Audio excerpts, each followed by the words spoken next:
Hoy en Rodando por Ahí se viene un destino atípico, porque no somos de recorrer ciudades, pero esta no podía escaparse de nosotros, así que vas a descubrir al lado nuestro la fabulosa Lima.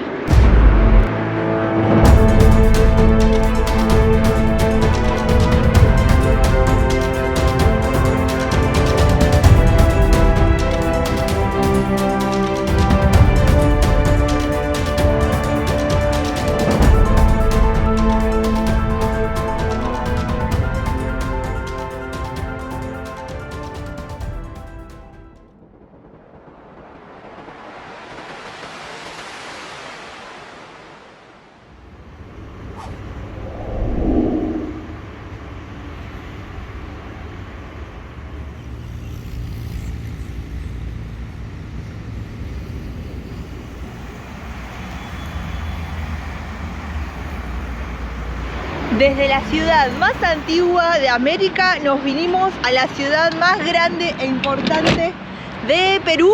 Rodando por Ahí ha llegado a Lima y la verdad que estamos en un lugar privilegiado. Miren nomás, tenemos acá la autopista, todo lo que es el barranco y el mar con nosotros. Si no me equivoco, es una de las mejores ubicaciones de capitales por las que hemos andado, así que estamos súper contentos. Vamos a disfrutar un matecito y hoy en Rodando por Ahí te vamos a mostrar qué se puede hacer en Lima en un día. Lima es una ciudad gigante y para poder disfrutarla al máximo te recomendamos que te levantes bien temprano como nosotros para aprovechar tu día.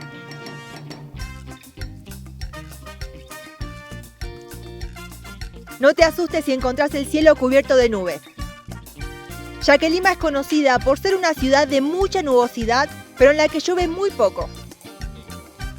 Esto se debe a la corriente fría de Humboldt, que recorre la costa.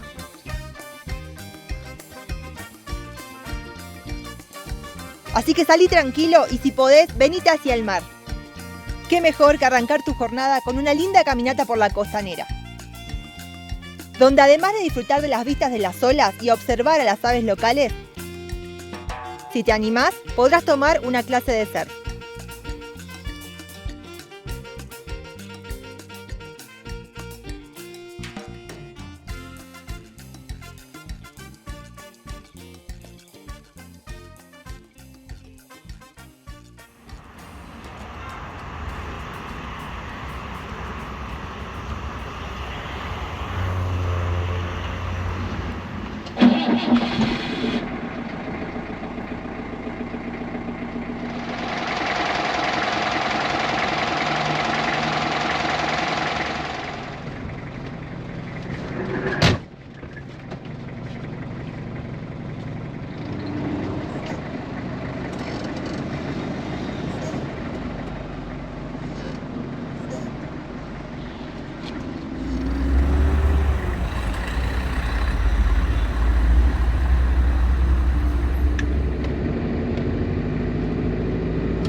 Nuestra forma de viajar es en vehículo, es en este motorhome, así que lo primero que vamos a conocer es el tráfico limeño, el famoso tráfico limeño, que así como lo ven, hay gente que tiene que trabarse así y pasar muchas horas de su vida trabados en el tránsito. ¿Te acuerdas cuando vos te trababas en el tránsito a diario? Me acuerdo cuando el colectivo en el que yo iba se trababa, o cuando el tren no andaba y tenías que hacer una vuelta increíble para volver a tu casa. Así que bueno, estos son los pequeños recordatorios de andar por ciudades, de lo que uno dejó atrás, ¿no? De las cosas que hicieron que salgamos de viaje al menos. Pero Así que bueno. Entretenido. Un día es como que a ver dónde me ubico yo, peleas un poquito. Como para recordar y salir, ¿no? Eso es lo que hace que esté siendo divertido ahora.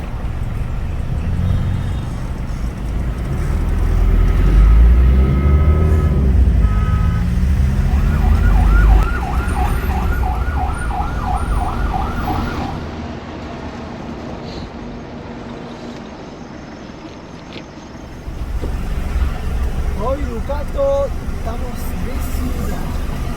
No estoy muy seguro cómo es la secuencia de durante todo un año.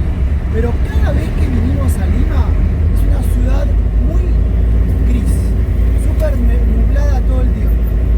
Humedad y un poco de calor. Más de este lado, ¿no? Acá con toda la bruma del mar. Pero vamos a ver, porque si tenemos suerte en esta estadía, porque se dice, o sea, hemos visto atardeceres espectaculares, ¿no? O sea, siempre está encapotado así la nube, se ve todo el cielo blanco, pero cuando hay atardecer, ¡oh, agárrate! Doble. Aresta doble.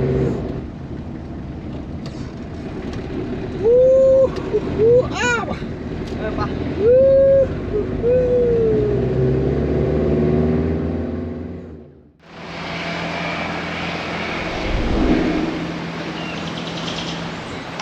Estamos por ingresar a una huaca en el medio de la ciudad. Hay varias, pero en este caso la nuestra va a ser la Huayamarca.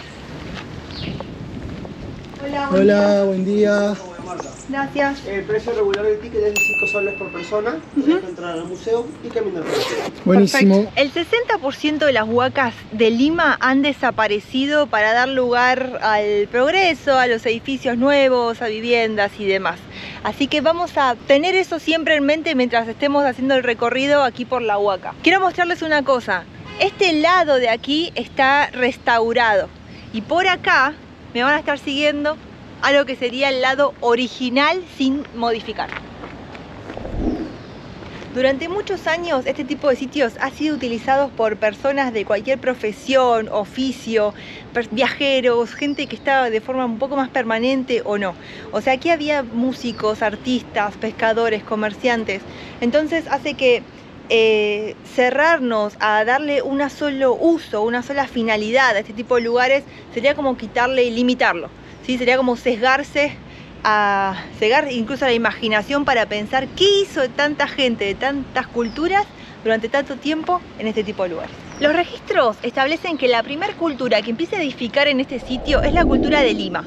Ellos solamente establecieron vamos a decir, el primer piso, porque les permitía acercarse hacia sus dioses y sobre la cima dejaban las ofrendas, tanto al dios de la luna, el sol o el océano.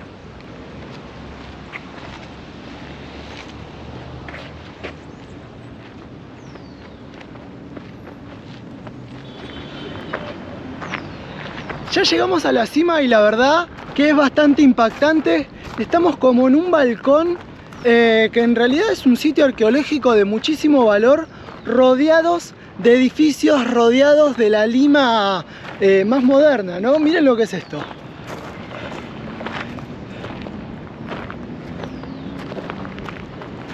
Es un poco hasta divertido ver el contraste entre las diferentes épocas.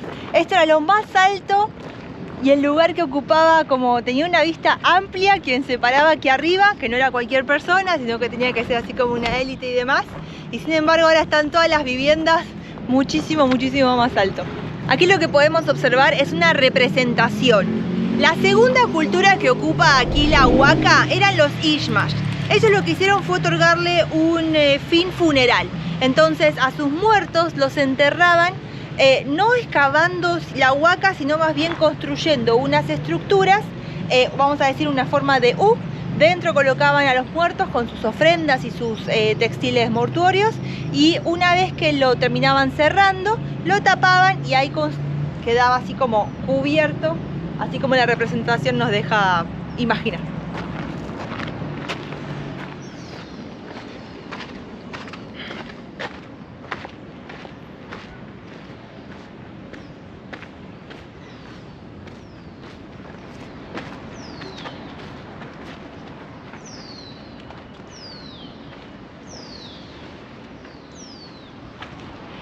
Durante el siglo XV los incas llegan a la zona de Lima y se dice que durante 100 años estuvieron ocupando el territorio.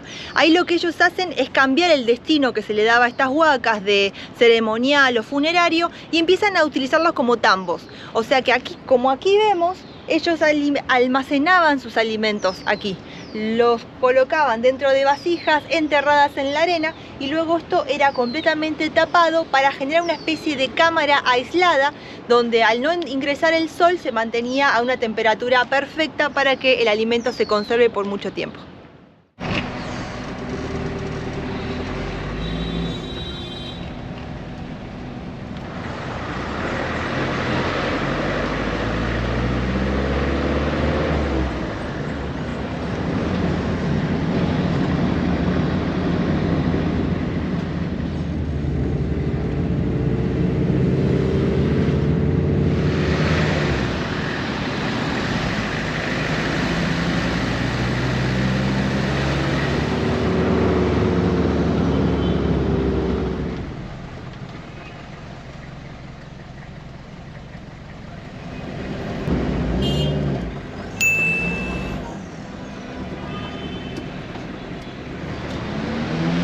Costó mucho, pero bueno, conseguimos un estacionamiento perfecto para dejar la camioneta y el Tore tranquilos. Para los 14 kilómetros que hicimos hasta el centro mismo de la ciudad, tardamos 2 horas y media de tráfico. Así que recomendamos que si vienen con sus motorhome o sus vehículos, no se acerquen hasta el centro, vengan con transporte público. En el caso nuestro no lo podíamos hacer porque queríamos que Tore nos quede cerca. Imposible resistirse, ¿no? A la vidriera. ¿Tiene algo adentro? Tiene adentro. Pero no tiene nada adentro. Y una palmerita.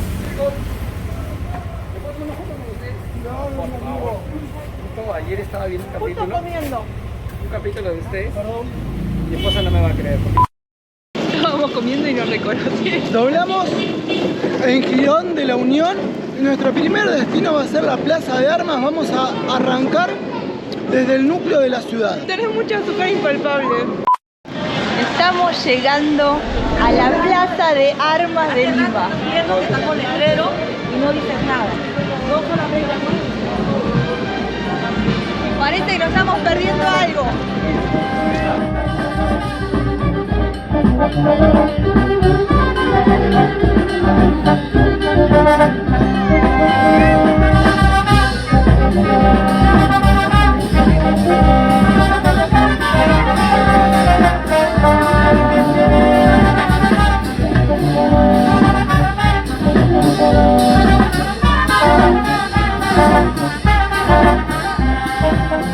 Tuvimos la suerte de llegar justo a la Plaza de Armas cuando estaba ocurriendo el cambio de guardia. Este espectáculo se da todos los días al mediodía.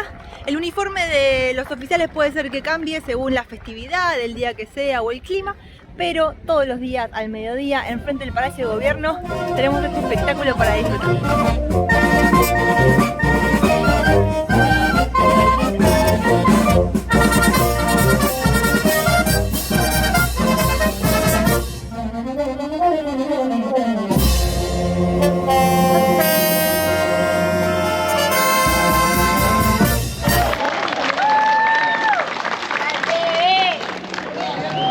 Atrás nuestro ya está terminando lo que es el cambio de guardia y vamos a aprovechar esta vista buenísima de la Plaza de Armas para contarte un par de datitos.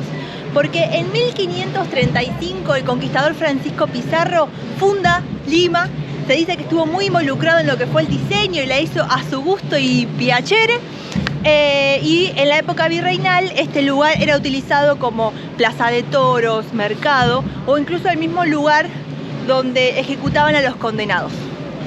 Ya en 1821 el general San Martín proclama la independencia del Perú en este mismo lugar. Desde este momento, el Perú es libre e independiente por la voluntad general de los pueblos y por la justicia que Dios reclama. ¡Viva la patria! ¡Viva la libertad! ¡Viva la independencia! ¡Y viva América Latina! ¡Bravo! Aprovechamos y entramos a la Catedral de Lima. Buenas. ¿Cómo ves? No sé si llegamos, son 10 soles por persona. No llegó.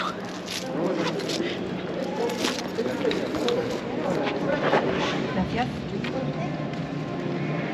Mientras le ponen la contraseña Wi-Fi a Yara de la catedral, te cuento de que la visita es guiada, pero a través del celular. El primer lugar que vas a entrar en esta catedral limeña es la capilla sepulcro de nada menos que el señor Francisco Pizarro, el mayor conquistador de Sudamérica.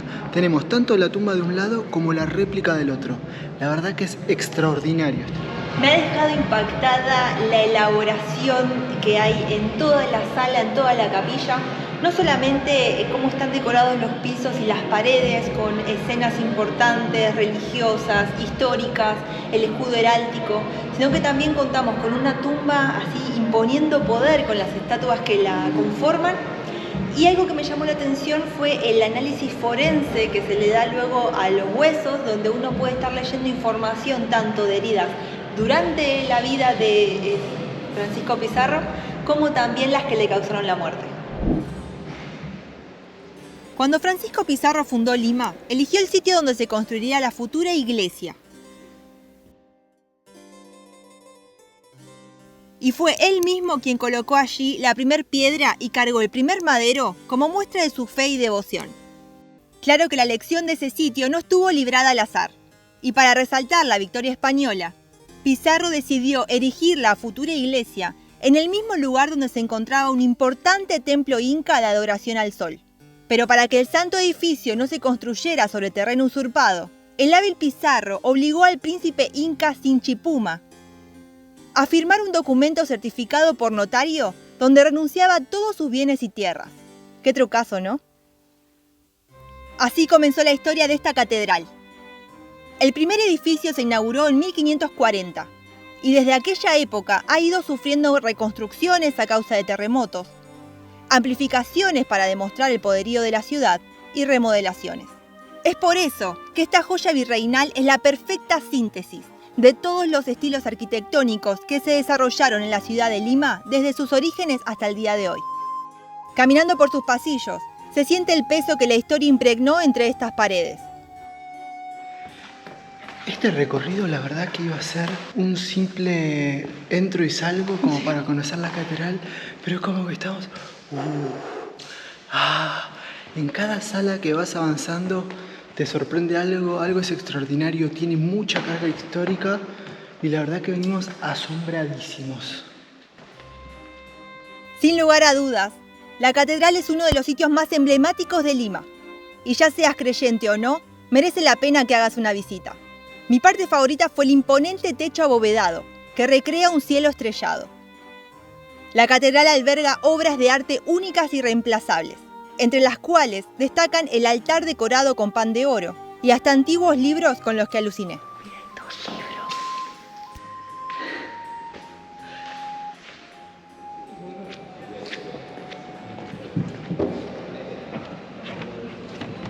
Hasta luego, gracias. Hasta luego, gracias.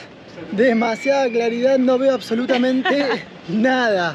¿Qué nos queda ahora, Yeri? Ahora vamos a seguir a un lugar muy interesante y nos vamos a meter abajo de la tierra, de nuevo. En Lima no lo podemos creer. Vamos para ahí ahora. Cuando lleguen ahí, va a parecer que está cerrado, pero por un costado, aquí viene la entrada. Muchas gracias, que andes bien. Que tenga buen día, gracias. ¿Qué fuiste a preguntar? ¿Estabas perdido? Me agarró él. Y yo le seguí la corriente. Ya estamos avanzando por lo que es la calle de la Pescadera. Sale al costado de la plaza principal. Este que vemos acá es la Casa de Gobierno. Enfrente tenemos la Casa de la Literatura. Y estamos en pleno centro limeño. Mucha artesanía nos quieren vender. Pero la verdad que está muy agradable. Sí, buena caminata, tranquilo. El clima está ahí un poquito pesado, pero vamos bien. Continuamos nuestro tour hacia otro edificio religioso, pero que encierra un atractivo muy peculiar. Nuestra siguiente parada es el convento y basílica de San Francisco de Asís. Presta atención que seguro te sorprende tanto como a nosotros.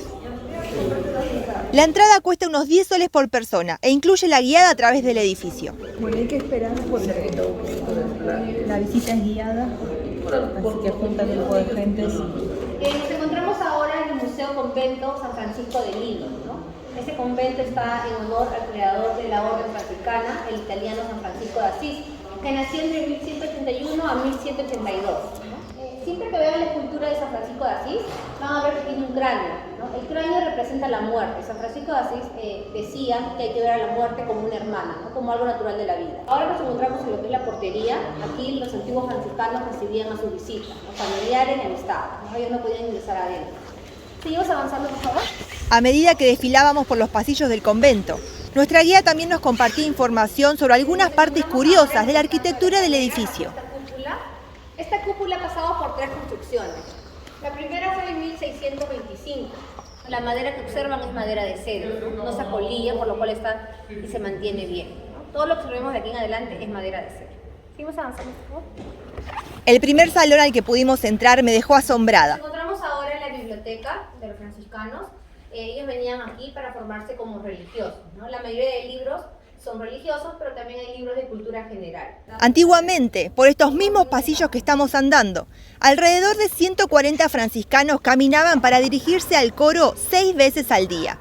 Pudimos observar un ejemplar de los famosos libros corales, que fueron escritos, dibujados y pintados a mano sobre pergamino, una auténtica reliquia que era leída solamente en el salón del coro.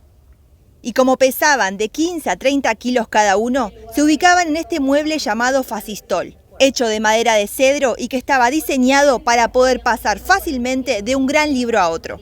Los franciscanos tenían prohibido sentarse, entonces si el religioso se cansaba, podía usar estos reposos decorados con estas figuras antropomorfas. De este imponente salón nos gustó mucho el detalle en los techos y cada uno de los reposos.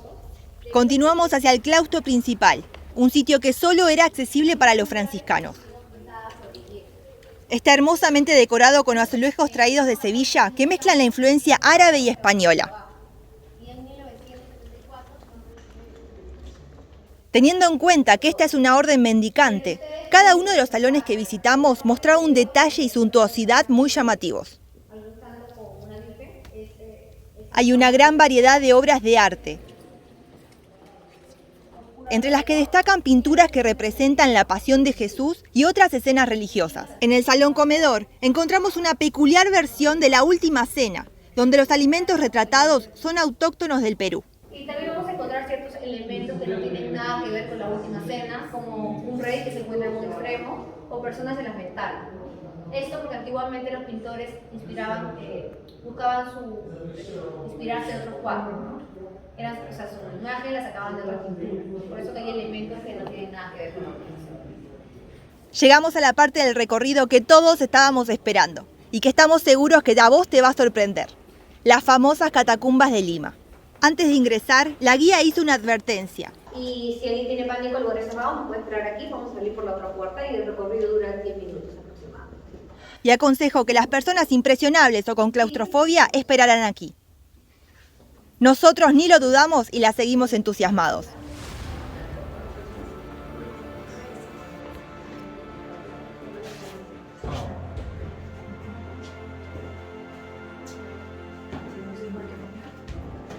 Apenas cruzamos el umbral, se sintió como la temperatura descendía y la escasa iluminación de la escena le dio ese toque dramático correspondiente a estar recorriendo las criptas más famosas de la ciudad.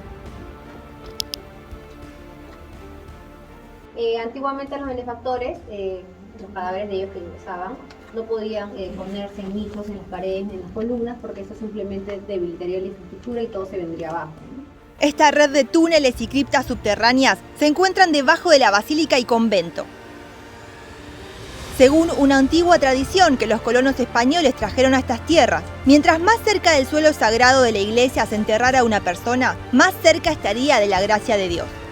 Así que estos huesos que estamos viendo pertenecieron a personas importantes y acaudaladas que se preocuparon por su eterno descanso y ahora son parte de una excéntrica atracción turística. Estas criptas llegaron a funcionar legalmente hasta 1810 y se calcula que albergaron alrededor de 25.000 cuerpos. A cada uno de ellos se los cubría con una capa de cal, pero aún así el olor que desprendían era tan intenso que llegaba hasta los salones principales de la iglesia, motivo por el cual se adoptó la costumbre de aromatizar con inciensos. Esta tradición llegó a su fin gracias al libertador José de San Martín, que mediante un decreto prohibió el entierro debajo de las iglesias. Este recorrido nos pareció súper interesante. Ojalá te haya incentivado para visitarlo si algún día andás por Lima. Acabamos de salir del convento, ¿qué te pareció? Estuvo bueno, muy interesante, pero ver tanto hueso me dio hambre. Vamos a ir al mercado a ver un poquito de la cotidianidad de Lima y a morfar algo, de paso.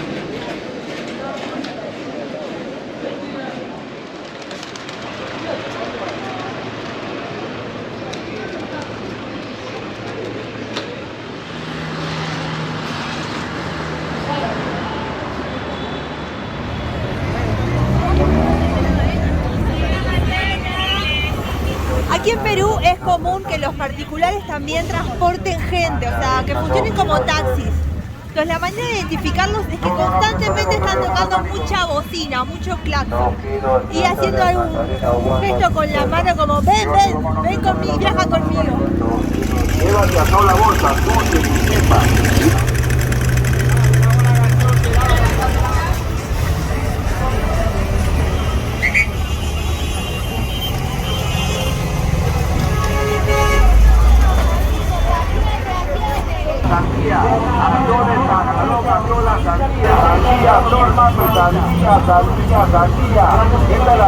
Siempre dijimos que Perú es ruidoso, pero la capital, Lima, maneja unos niveles insoportables.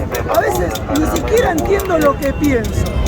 Muchísimas chucherías también se venden y el Guille se vio tentado a comprar algo en la calle. Miren lo que consiguió.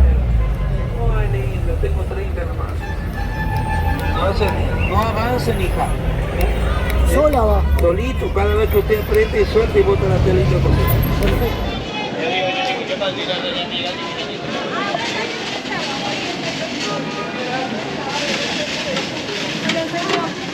¿Coca-Cola tienes? Sí, man. Sí, me vende una coca y un agua. Ya llegamos al Mercado Central Gran Mariscal, acá en Lima. Acá se vende absolutamente de todo. Y nosotros vamos a buscar dónde comer algo, alguito. Tranqui. Vamos a ver qué se consigue. Porque por ahora hay mucho Ropa, pura ropa. mercadería. Yo creo que es por allá la onda, ¿eh?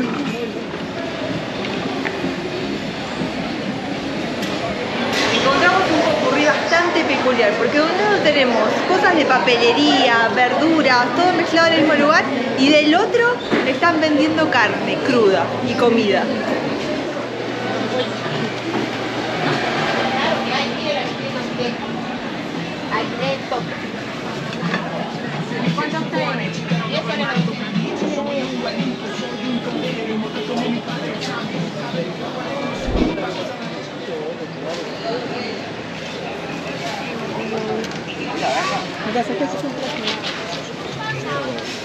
¿Cómo?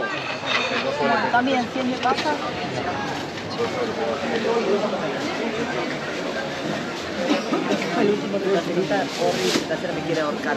La mezcla de cosas que hay acá, pero la cantidad también es impresionante. Es como que está la verdulería al lado de la librería al lado de la carnicería y la carnicería al lado del restaurante.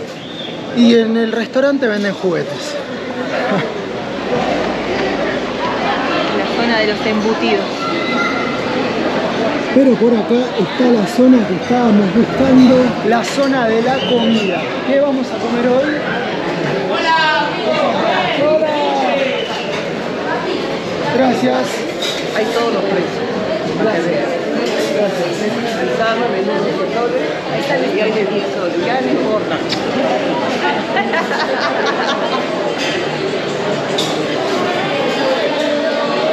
Vamos a ver, ¿qué querés comer? Colorado. No, acá ya nos pasamos. Sí, Ya parte de carnicería. Bueno, ¿qué? No sé, a mí me cayó bien la leíste. señora y el que me saluda al fondo. Vamos acá con la señora.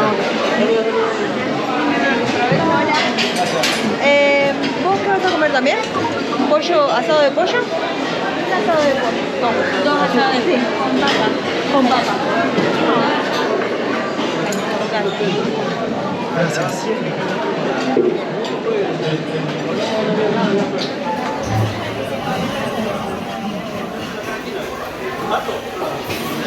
La cosa acá es así. La vista siempre es hacia la cocina, te sirven desde acá y de una al buche. ¿Cuánto cuesta el menú? 9 soles, 9 solcitos. ¿Y esto? ¿Y esto qué ¿Qué sería? es? Agüita de hierba. Rica.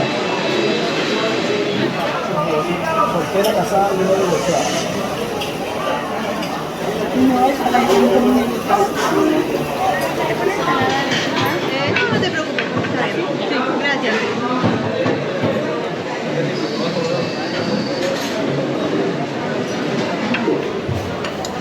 Muchas gracias.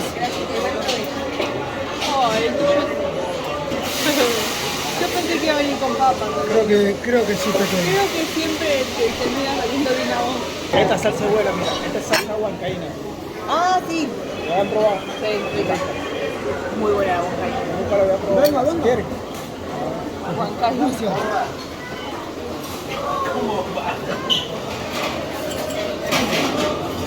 Picante. Gracias. Dale, hermano, tranquilo. Selena, ¿ahora termina? Muy bueno.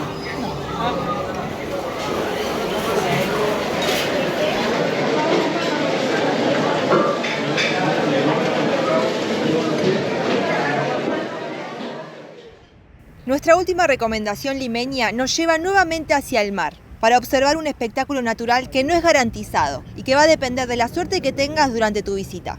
Nosotros pudimos cerrar nuestro recorrido citadino con este broche de oro. Con este hermoso sunset nos despedimos de Lima, enviándole un especial saludo al equipo de serenazgo costeño de Miraflores por su amabilidad y hospitalidad. Y a vos, te agradecemos una vez más por acompañarnos en otro video de Rodando por Ahí.